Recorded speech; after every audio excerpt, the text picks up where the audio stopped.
Welcome, everyone. Welcome to Spiritual Direction and Soul Cares Sunday Live every Sunday at 2 p.m. Eastern. I'm really glad that you are with us today on this beautiful holiday weekend. If you're in the U.S., we're celebrating a holiday weekend. There's a lot going on in our country right now, but I think it's always good to take a break and get out and sit back, lay back, fire up the grill. I spent most of the front half of the day up at the lake with my family, and we took the boat out, and it's been good. And we're going to be hitting that again a little bit later today. But I'm so glad we can get together and connect as we do.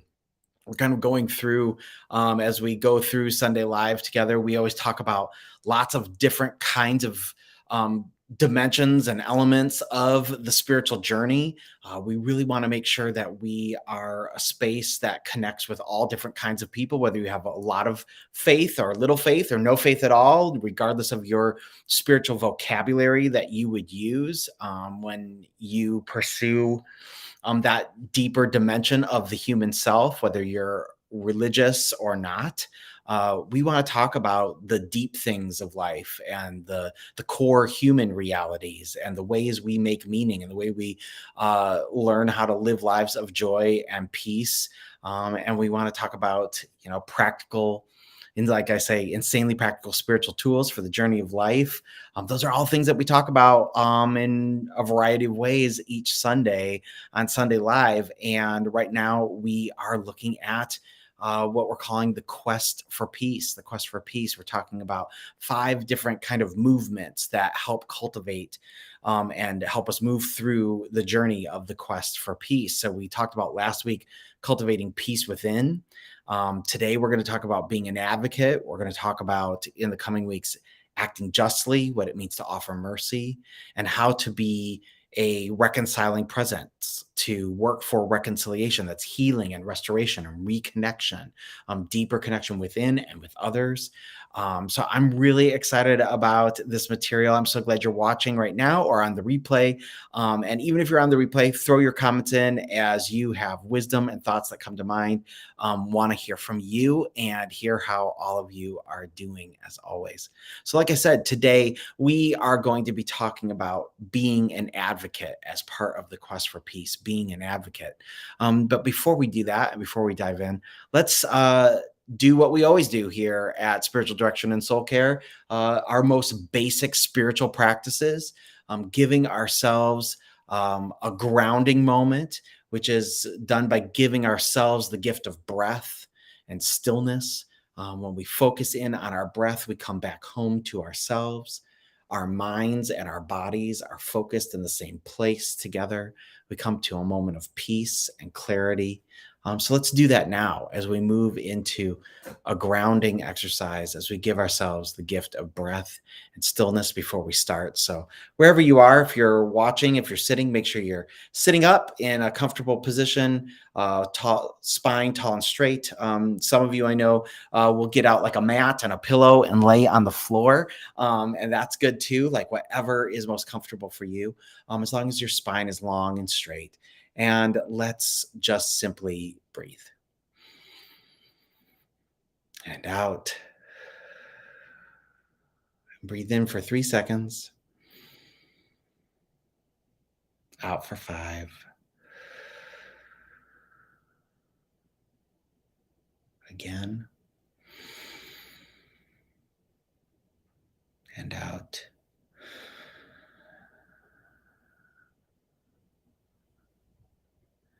Shorter breath in. And the longer breath out. This helps us slow down, helps us ground ourselves and get into a better frame of mind, of presence. Continue to just let your breath rise and fall in that pattern.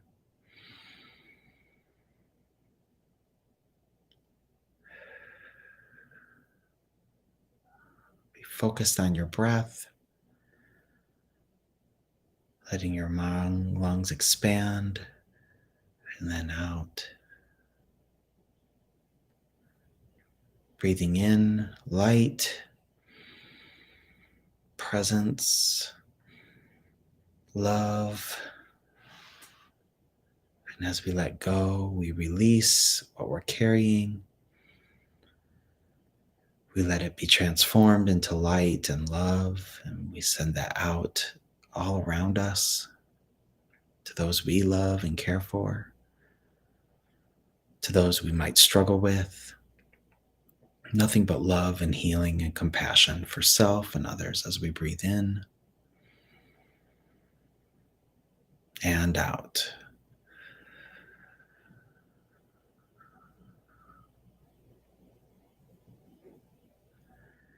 Amen. Amen. How do you feel? How do you feel?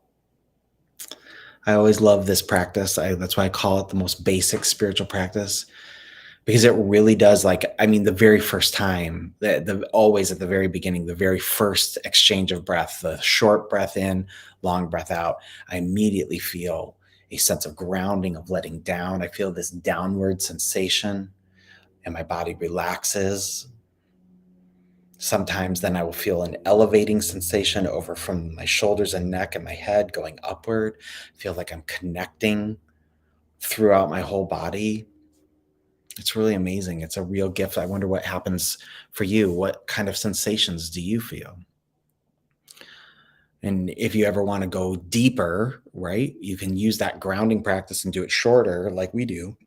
But then you can start going further and paying attention to, like, what are those feelings that you feel in your body? And then start identifying the emotions or thoughts that you attach to those feelings. Some of us, when we go into a grounding space, because we're so wound up tight, we're so anxious, we're hyper vigilant, we have trauma, we're scared, whatever it is, with no judgment, these are the things that we might sometimes feel when we come to a grounding space, because we've slowed down enough to be present to ourselves. And then hard stuff comes up. If you want to go deeper in a grounding practice, then you start leaning into those feelings, right? You start leaning into those thoughts and you go, well, what are these thoughts and feelings and emotions that I'm attaching to these physical feelings that I have? And what is that about for me, right? And sending love to that and having compassion for that, right? To actively engage. It's pretty amazing. And this is part of the ways that we can kind of hack our own brains, the ways that we become partners with ourselves, to see ourselves and our bodies as partners of healing and care for self, for transformation within self. This is how we access what we would call spirit, of, whether you call it the spirit of God, but the spirit that flows through all things, that holds all things together, that is full of love and compassion for each one of us. These are the ways we not only partner with ourselves, but we partner with that eternal reality that is within us. And we connect and we go deeper. And we do, it's crucial to that inner work that we all are doing and need to do. So you can go so much further with a grounding practice into deeper inner work that is really transformative and powerful. And I invite you to do it when you have time. So, or make time rather, because it's important. The key is inner work. We were sitting around a fire pit the other day with some good friends, and we're talking about some significant life changes in people's lives and reflecting on what that meant for us. And we all were agreed, bottom line, it's about your own inner work. It's about you working your own transformation, cooperating with the spirit to go deeper, to transform in a sustainable way. That's really the key for us as we dive in and think deeply about these things. It's not just about thinking and getting new information, but it's about practices that transform us. And like I say, insanely practical spiritual practices and interventions that can transform us. That is the key to me. And I love sharing those with you. And we'll do some of that in a little bit. So whether you're watching on the broadcast or the replay, again, we are looking at the quest for peace, these 5 movements in the quest for peace, these 5 elements in the quest for peace. Today, we are talking about being an advocate as one of those elements in the quest for peace. If you have a notepad or a pen or whatever, I suggest that you get ready to take some notes, and we might be going to be leading you through some questions for reflection like we did last week for you to really ponder, think about, journal on. And then I'm also going to be giving you, like last week, a call for action today. One thing that you can do today that will put into action this part of the quest. So I'm really excited to share it with you. So, being an advocate, what does it mean for us to be an advocate in the quest for peace? Well, you might be familiar, right? You might be familiar with this quote from a German Lutheran pastor who was around during World War II, and he witnessed the rise of Adolf Hitler and the Nazis. And he has this very famous quote when he said, many of us heard this, when he says, "First, they came for the socialists, and I did not speak out because I was not a socialist. And then they came for the trade unionists, but I did not speak out because I wasn't a trade unionist. Then they came for the Jews, and I did not speak out because I wasn't a Jew. Then they came for me, and there was no one left to speak for me."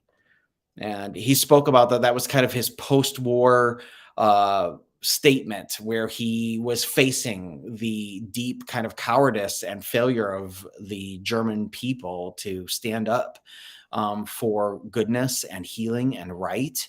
And there was a profound cost of human lives, and a lot of people in the country, even supposedly spiritual people and wise people and ethically superior people, failed to stand up. And what he was saying is, even during Hitler's rise, he himself was also silent at the beginning. And then later he became a resistance in the leader, and he eventually was sent to the camps.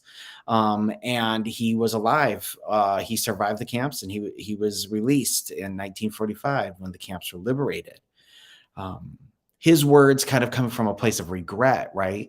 Remind us that we need advocates in our lives. We need advocates in our shared lives with others and with ourselves. And we need advocates for peace. We need advocates for unity. We need advocates for healing. Each one of us can be that. Each one of us needs that. We need to be people, and we need people to be champions for people who are especially not in the minority, right? Who are not in the majority, rather, or for those who are on the fringe of society, or those are the people that for some reason our society always seems to leave behind. We need people to be champions for unity and healing and peace for them, not just for them, but because their healing and their transformation, we're deeply connected. And when they are at peace, then we will also be at peace. When they have healing, we get healing, all boats rising, right? So this is part of the reason why we need advocates in the quest for peace. So we are all called, in many ways, I believe, to be advocates for others, And it carries, a lot of weight when someone who has a position of power or a position of authority or influence, it carries a ton of weight. We know this, right? When they speak up for another person, when they use their power, their privilege, their position on the behalf of someone who has less power or no privileges or no position of influence, right? Um, Being an advocate doesn't always have to mean that the person has to be shouting it from the street top, from the street corner, or on a parade, even though that is important at times depending on the issue. We've seen a lot of protests like that over the last couple of years about really important things, and those are people advocating for people who are weak and hurting. But it doesn't always have to be that way. There's a thinker named Jana Cachola, and she says, no voice is too soft when that voice speaks for another person. No voice is too soft when it speaks for another person. So you can be an advocate without having to be a firebrand or a barn burner, right? Like tear it all down, even though on some issues, some of us might feel like it's time to tear everything down, right? But like anytime you speak for another, that is powerful. And we know this. Anyone can be an advocate for anyone. Like, I believe everyone is called to be an advocate for peace, and anyone can be an advocate for anyone else who needs it. So when a person who's within the sphere of influence is calling a community or their community to include people who have been left out, that has significant impact. the people from within the community who realize who's not there or who's hurting because of the actions of the community. When our own community members speak out on behalf of those who are not there or not included or are harmed by our community, that has real influence. It's about using and understanding your position, right? And speaking for those who have none.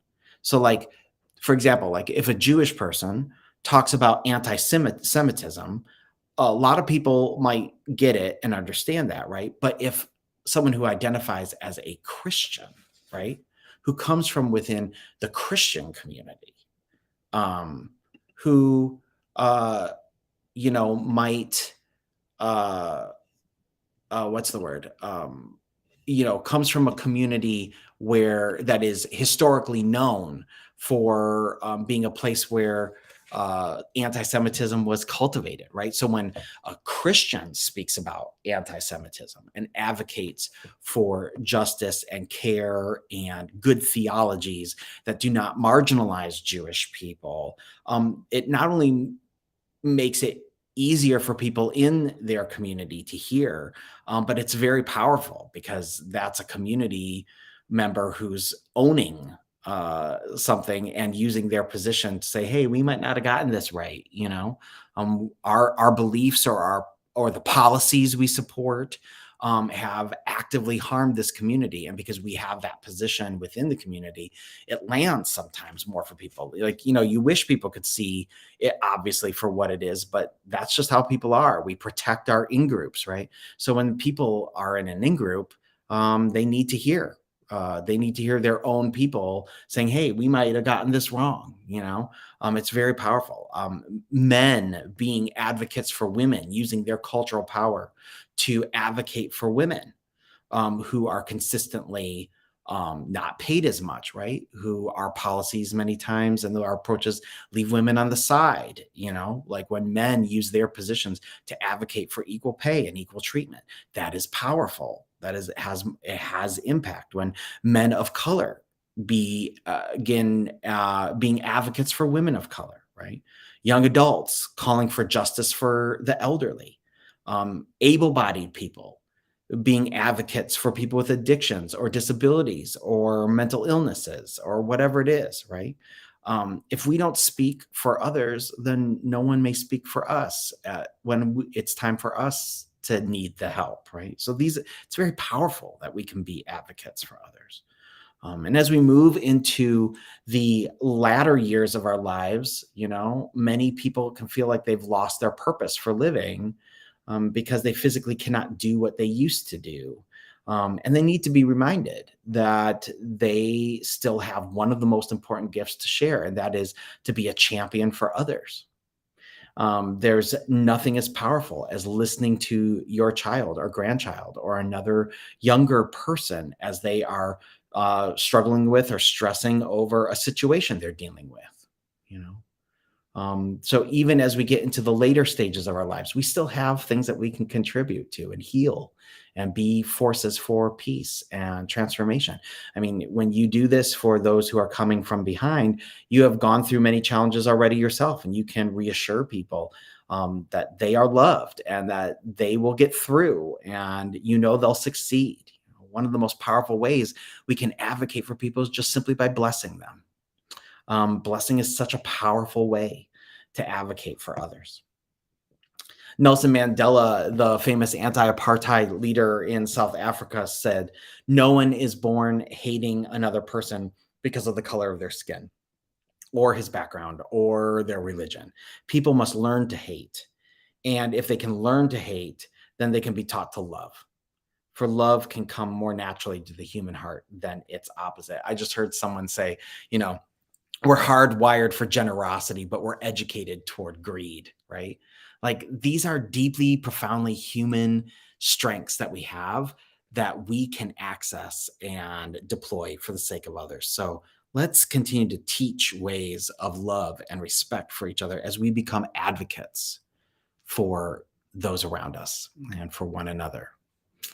Just like last week, I wanted to share because of the variety of people. And, we're talking about these deep human wisdom, this deep human wisdom that goes beyond the specific ways different religions talk. But there's this deep human core of deep wisdom that so many of these traditions share and talk about. And just like we read some different scriptures and writings and quotes about the idea of peace within, I have some of those from different traditions that I want to read about advocacy and unity and the ways that unity and advocacy and care for others transforms us and supports our quest for peace. So I want us to just listen to some of this stuff. It's just really amazing, this wisdom. And the first writing comes from what's called the Rig Veda, which is from the Hindu tradition, and says this: Meet together, speak together,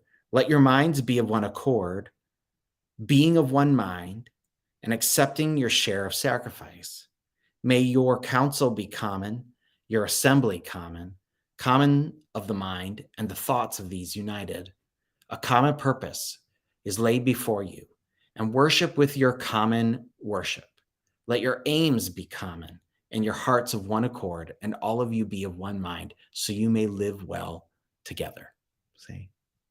As we advocate for each other, we live well together. We come to the same place together. Thich Nhat Hanh, who is a Buddhist thinker, says the source of love is deep in us, and we can help others realize a lot of happiness. One word, one action, one thought can reduce another person's suffering and bring that person joy.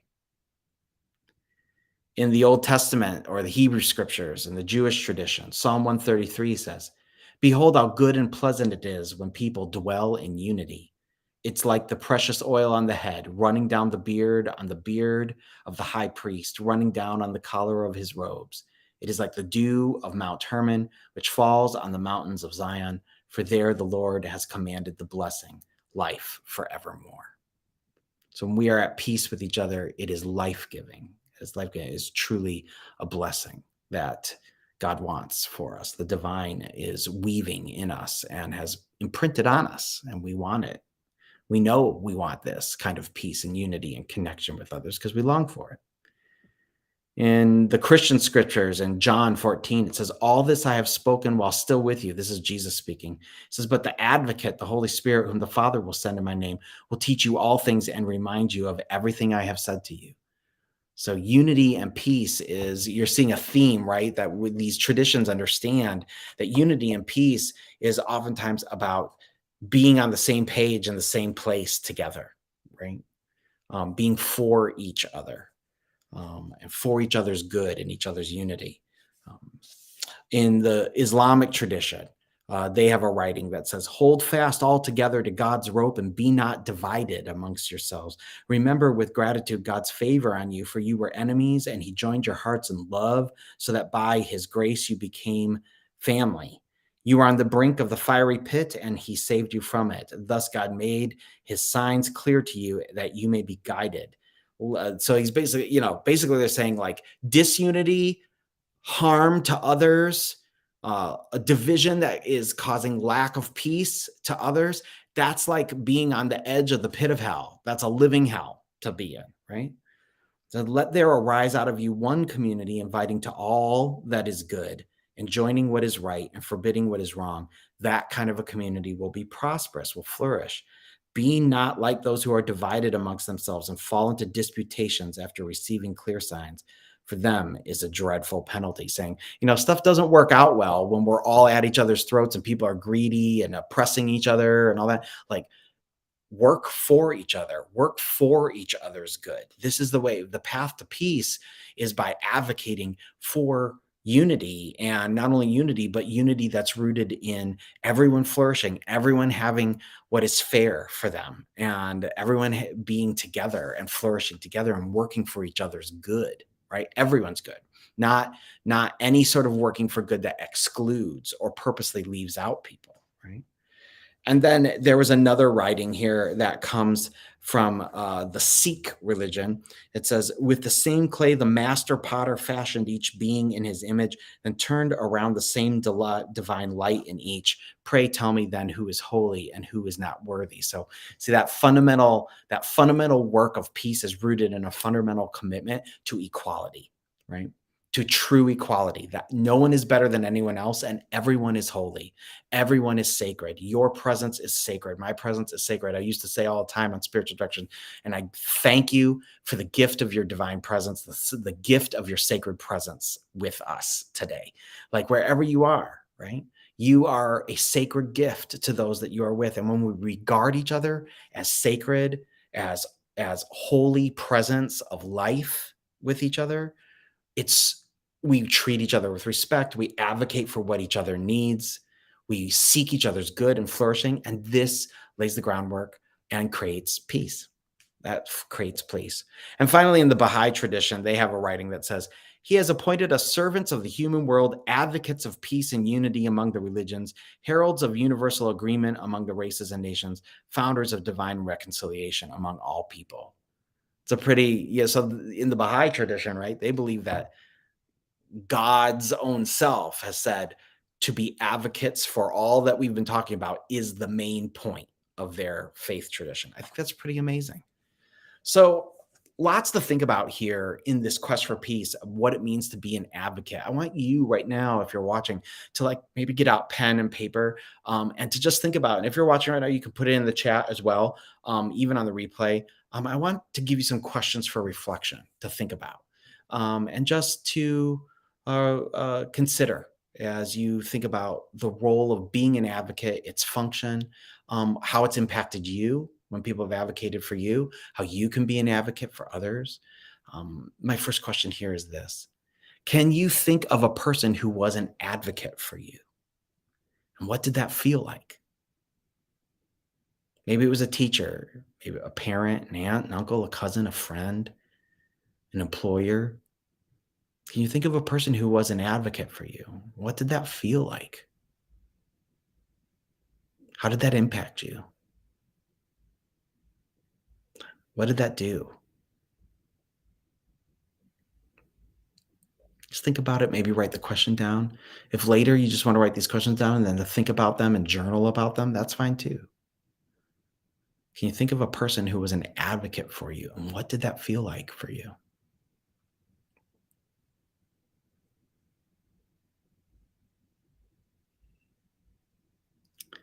The next question: how can you be an advocate for others? Think about your life. Think about the people around you. Right? How can you, how have you been an advocate? Not need to be, but how have you been an advocate already for others? Where has that work shown up? Where have you done that? Right? And now I want you to think about going forward.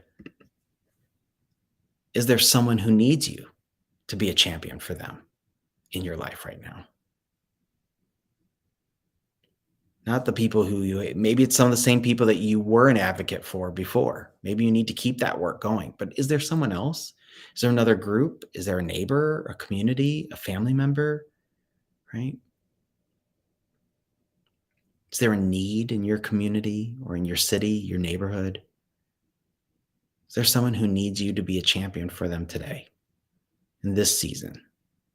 Who is that? What do you think that would look like?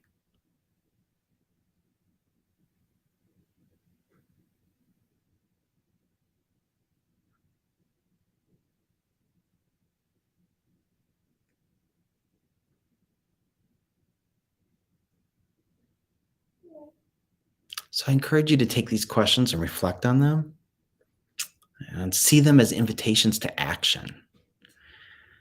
And with action in mind, just like last week, I want to give you a call for action for today. Okay. Maybe for this week.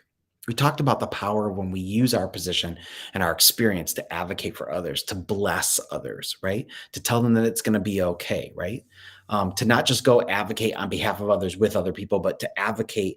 Part of being an advocate is going to the person themselves and saying, I believe in you. I'm here for you. These are the ways I'm going to support you. You're going to get through this. You can do this. You're excellent at whatever it is, right? I see this in you. I see this in you or that in you. I see these strengths, right? That's the thing. So I want you to think about for your call to action for today, for this week. I want you to look for a person to give a word of encouragement to someone who needs an advocate. Give a word of encouragement to someone who needs an advocate. So much of what I do every day when I work up at the hospital is this very kind of work, especially during the pandemic. And you'd see very experienced doctors. You'd see there'd be so many people dying and there was no way to help them all. And very experienced doctors felt like they were making no difference anymore. And it was part of my work to do this, to be an advocate for them to themselves because they had given up on themselves. And they needed someone to be able to say, hey, you're doing great work. You are a good doctor. You are a good nurse. You are a good whatever, whatever. I see you working really hard. Even if this patient dies, they were cared for well with compassion and excellent care. So they had a peaceful transition. That's not a waste, right? Like being that kind of, sometimes we have to be an advocate for people to others who are harming, like there's a system in place or people are pushing something that's harming people and we stand between them and we advocate for them. But many times the ways that we are an advocate that helps cultivate peace between people, but also peace within others. How part of the ways is that we help cultivate peace within others so others can have peace with themselves is by advocating for them to them, right? I need that. That's what encouragement is when somebody advocates for me to me and reminds me that I need what I need, right? That advocates for myself to myself, right? That's incredible. And you can do that. That's a practical call to action today. Insanely practical spiritual tool. Give a word of encouragement to someone who needs an advocate. Not all our spiritual tools and interventions are about our own stuff for ourselves. Sometimes it's about this outward journey where we start to move out into advocacy and start connecting and operationalizing that hardwired connection that we have with people, with others. It's for each other as well. And as we bless others, as we give this word of encouragement to others, they grow and it returns to us. It returns to us again and again and again. It creates this amazing cycle of peace and deep connection between one another. It's amazing. I want to encourage you to do that. So look for that today. Maybe it's that person who needs you to be a champion for them, right? Maybe it's just that. Or it's just a general posture of like, be encouraging and kind and grateful and complimentary toward everyone you meet. The person checking you out at grocery store, the barista who's making your coffee, whatever it is, the lady at the drive-through in McDonald's. I don't care. Like, be an encouraging presence that is fostering peace and kindness and unity between other people. It's pretty amazing. You can do it. I believe you. Believe in you. Take these questions, reflect on them, and then go do this today. Bless somebody. Be an encouragement. And with that, I want to end our session today with a blessing for you. This is a blessing that was written by someone named Jitender Reddy Sandati, J.R. Sandati. And it goes like this.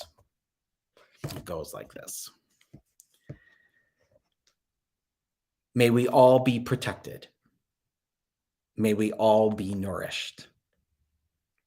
May we work together with great energy. May our minds be sharpened and our studies effective.